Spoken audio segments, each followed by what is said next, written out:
Hi, everybody. It's Karen. I'm going to talk about the preface for your textbook, which probably doesn't look anything like this for you because you have the electronic version. The preface is about a page and a half long. Please read it. There are two really important takeaways from it. One, they talk about how conflict in plays is the most important element that we look for. In this book, they have a technique they call conflict analysis, and that's what we're going to be using to analyze plays in this play script analysis class. So keep that in mind. And the other thing they talk about is, I'll read the quote.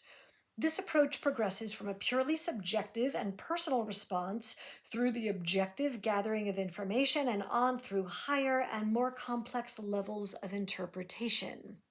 Because they brought up subjective and personal responses versus objective gathering of information, they're talking about what is opinion and what is fact.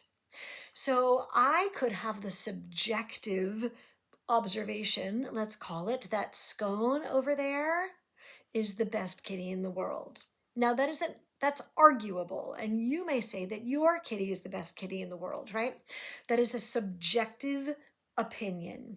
An objective opinion or objective observation, if you will, and I hope you will, is that she is a cat, she is on my couch, and she is sleeping. So the difference between subjective and objective is that subjective is an opinion. It is something that is impossible to prove because it is, oh, now she's not sleeping anymore, because it is seen through your subjective lens, through you as a subject. An objective fact is something that you really can't argue with unless something has gone terribly wrong with your brain. If you don't know what a cat is, you might look at her and say, no, I think that's an armadillo. You'd be wrong. It's not an armadillo. But yeah, subjective opinion, objective fact. So you may subjectively think there are certain genres of plays that you don't like. Maybe you don't like melodrama.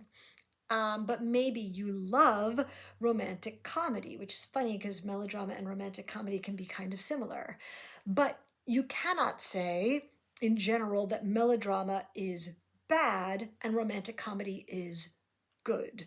We, as people having the privilege of getting an education, need to differentiate between the two. And everyone who finishes college and has a college degree should be able to tell the difference between something someone is saying that is subjective, meaning that it is not a provable fact, even though they may be presenting it as objective, and what is truly objective, something that is provable, that really happened, something that actually happens in a play, even though after you analyze a play, you may say, you know what, my subjective opinion is that I don't really like this play.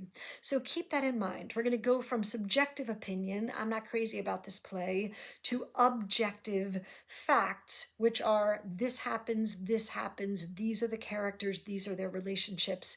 That's what I'm using to analyze the play. Okay, on to the introduction.